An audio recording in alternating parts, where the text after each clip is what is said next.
you mind if I look at these stats first?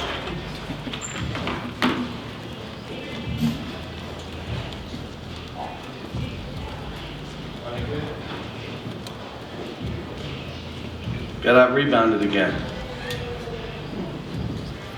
Wow, pretty good. All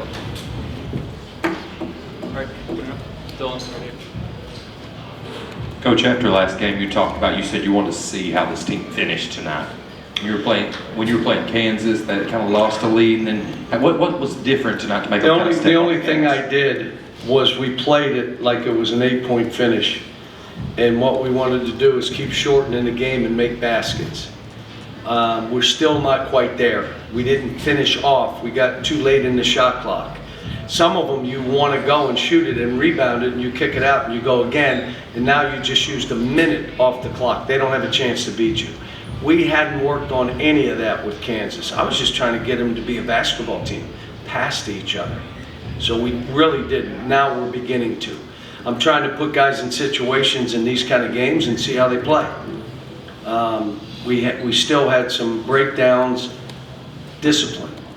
You can't just do what you want to do. We're a team. There was a game plan, stick with it. And we kind of got out of it, but to be honest with you, the way we run and fly up and down the court, you know, I don't know if you can remember some past years where I'm just yelling, go, go. You could hear me through the TV because that's how I wanted us to play. But to play that way, you got to run. And it can't be me telling you to run, just run. And there was good stuff today. I did not see DJ, but I think they said his ankle, he wasn't going to come back, so we were really short-handed. But a good game against a good team. I mean, we you know, defensively, we were saying make the three hard, make them take tough twos. They can beat you with threes, and they also beat you if you turn it over, because they unbelievably finish at the rim. And we just didn't turn it over that much. John, what did you see in Reed maybe during his recruitment or even in Toronto that maybe indicated that he'd be able to have this kind of impact this early in his career? My best players that I've coached, and I've coached NBA MVPs, you know, those players are even keel. Now they'll get emotional about a play, but they're never up and down. Those guys, they just are like that, and that's how he is. Now, I was just with Chip Rupp. The Rupp family has been unbelievable to me. Chip and his son Brad, they grew up together, so I saw him last night. And he said, I watched Reed as a 9th grader, 10th grader, 11th grader, 12th grader, and everybody's talking to me like he's a knockdown shooter. He was never a knockdown shooter. When I saw him, that was, you know what he's done? He lives in that gym, he works, and he's made himself, kind of like Shea, and some of these other kids that I've had, they build their own confidence. It's not me saying you're great or you're bad, or, you know, it's them. But I always saw his ability to have a feel for passing, his hands. I'm not joking when I say this. That's Stacy's.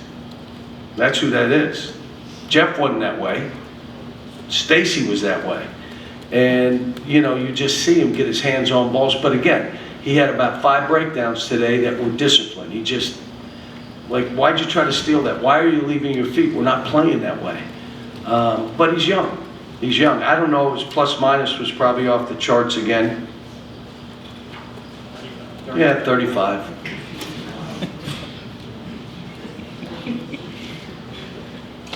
So, but it was good. I mean, we didn't take as many threes, and I know some people will be so mad because they're telling me how to coach and we need to take 35 threes and he doesn't listen and all that stuff. There are games you're going to take more and there are games you're going to take less. Just how it is. Daryl, second row. John, I always thought overrated was about the dumbest cheer ever. I know you had to gap for the student section late in the game. Yeah, you know, our fans are the best. Our students are the best. But I just, you know, that kind of stuff, I've never been, we get it everywhere we go. And sometimes we got some coaches that would encourage that. I just don't, they don't deserve that. They're young kids, let them, we may end up playing them again. Then all of a sudden, that's living with them. So no, I just said don't do it. And how about the fans? They responded and just stopped. That's how good a group that we have. Cal, similar, along those lines in the past, you've talked about saying to your players, I want you to be a team that people love watching play. It seems like the reaction, people love watching this team play. What is that interplay? How important is that, sort of how the players maybe feed off of a fan base that's kind of anticipating? I don't think they do. I think they're into each other and they really like each other. You guys, against Kansas, got off to that hot start in the second half, then let it go, and you talked about learning how to finish. You guys kept Well, up. how about we were up and then all of a sudden I look and we're down. Call it timeout, and then we're up 5 at halftime, which was the Kansas score. Right. But I'm just, to play as fast as we play, it's not just what it does for us, it's what it does to an opponent. And especially,